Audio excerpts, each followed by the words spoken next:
지방흡입을 하고 살을 더 빼면 어떻게 됩니까? 라는 질문을 굉장히 많이 받거든요.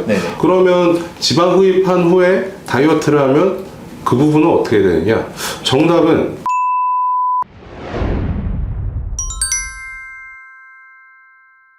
네, 안녕하세요. 저는 스타트 채널의 한바름 원장입니다. 그 턱살이 이렇게 많으신 분들, 뭐 처져서 많은 건지 아니면 살이 쪄서 이렇게 이중턱처럼 많으신 분들이나 이런 분들 이거를 어떻게 해결하는 게 좋은 건지. 남성분들도 마찬가지고 여성분들도 마찬가지고 뭐 칼턱이라고 하죠. 턱선이 굉장히 잘 드러난 걸 선호를 하시는데 그게 가려져 있는 경우가 굉장히 있단 말이죠. 뭐 아까 말씀하셨던 대로 크게 두 가지 경우를 들 수가 있는데, 첫 번째는 말 그대로 이제 턱선 주변에 살이 많아서 생기는 경우, 사실 이게 제일 많죠. 두 번째로는 피부가 처져가지고 가려지는 경우가 있는데, 사실 이런 경우에는 대부분 이제 30대 이상에서 해당하는 경우, 혹은 이제 굉장히 이전에 살이 많이 쪄 있었는데 살을 뭐 한 몇십 kg 이상 빼셨다든지 이런 경우가 아니라면 사실 두 번째 경우는 많지 않고, 대부분 턱 주변에 지방 조직이 많으니까 뼈 조직이 드러나지 않는 거죠. 네, 그래서 턱선이 살지 않는 거라고 보시면 되겠습니다. 그러면 그거는 지방 흡입이 제일 맞는 건가요? 가장 간단하게 할 수 있는 방법은 사실 지방 흡입이죠. 지방 흡입이 사실 효과가 굉장히 좋거든요. 턱 밑에 이제 우리 이중턱이라고 하잖아요. 턱 밑에 있는 살들 같은 경우에는 사실 선천적으로 그 부분에 지방이 많이 형성되어 있는 분들도 굉장히 많기 때문에, 이런 분들 같은 경우에는 굉장히 마르셨더라도 이 지방층은 사라지지 않는 경우는 있어요. 그래서 이제 옆에서 봤을 때 굉장히 턱 밑이 좀 불룩해 보이고, 다른 곳은 괜찮은데 이 부분만 좀 이중턱이 심하고 이런 분들도 있고요. 그다음 전체적으로 살이 쪄가지고 턱선이 안 보이는 경우에도 대부분 지방흡입을 통해서 턱선을 좀 더 날렵하게 만들 수가 있죠. 근데 그러면 그냥 다이어트 생각하고 하시는 분들도 있을 거 아니에요? 이제 대부분 이제 지방흡입을 하러 오실 때 다이어트도 할 생각을, 결심을 같이 하시고 오시기 때문에 되게 많이 듣는 질문 중에 하나가, 제가 지방흡입을 하고 살을 더 빼면 어떻게 됩니까? 라는 질문을 굉장히 많이 받거든요.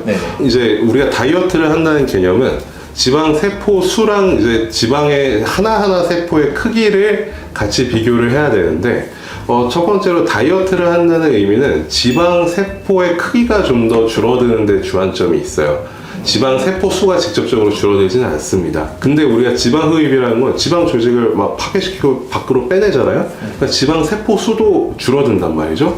그러면 지방 흡입한 후에 다이어트를 하면 그 부분은 어떻게 되느냐? 정답은 더 빠진답니다. 네. 지방이 안 그래도 빠져 있는데 지방의 크기까지 줄어들기 때문에 턱선은 좀 더 날렵해질 수가 있는 거죠.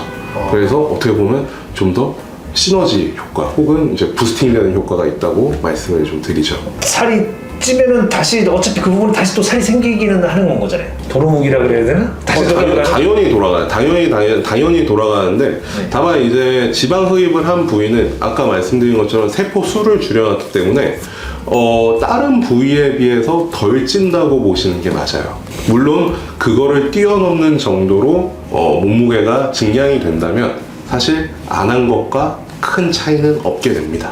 턱살 같은 경우에는 30대가 넘어가면은 이제 살보다는 처진 걸로 많이, 30대 이후 뭐 40대 이렇게 돼서 이렇게 생기면 이중턱보다는 약간 처진 걸 더 의심을 해봐야 되는 건가요? 저는 보통 한 40대 정도를 기준점으로 잡는데, 한 40대 전까지는 피부의 탄력도도 좋고 하기 때문에 지방 자체를 뽑았을 때 그 라인이 그대로 드러나고 굉장히 좋은 효과를 얻는 경우가 많은데, 평균적으로 40대가 넘어가는 순간부터는 피부의 처짐 자체도 좀 있기 때문에 지방을 뽑으면 지방이 물론 다 펴나오긴 하죠. 그리고 결과도 나타나지만 이제 20, 30대 지방 흡입을 한 것보다는 조금 결과가 좀 덜 나타나는 경우가 있어요. 만져보면 굉장히 흐물흐물하고 안쪽에 지방 조직은 하나도 없는 것 같은데 왠지 사진을 찍으면 턱 라인이 살질 않아. 이런 경우가 대부분 피부가 늘어져서 생긴 거거든요. 그런 경우에는 사실 지방 흡입을 하면서 피부 자체도 굉장히 타이트닝 시키기 위해서 노력을 하셔야 돼요. 뭐 우리가 슈링크나 아니면 울세라를 하신다든지 아니면 실리프팅을 통해서 피부를 좀 더 당겨준다든지 이런 경우를 여러 가지를 같이 복합적으로 수술을 해야만 좀 더 좋은 효과를 얻을 수가 있죠. 우리 성형외과 뭐 이렇게 얼굴 지방 흡입이나 이런 것들 검색해 보면 또 근육 묶기라는 수술에 대해서 같이 나오거든요. 근육 묶기가 뭐냐면 이제 턱 밑에 이제 우리가 피부와 지방 조직이 있지만 그 가장 밑에는 또 이제 근육이 있어요. 이제 근육 같은 경우가 선천적으로 좀 더 늘어진 경우에도 이 턱선이 살지 않고 조금 이렇게 늘어져 있는 듯한 라인이 안 나오는 느낌을 받을 수가 있거든요.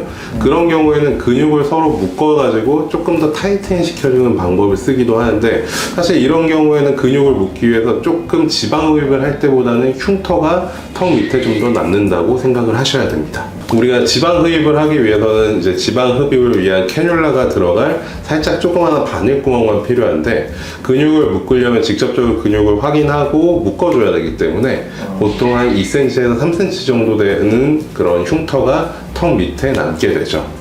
다만 이제 그런 것들이 바로 턱선 바로 밑에 흉터가 남기 때문에 크게 눈에 띄지는 않습니다.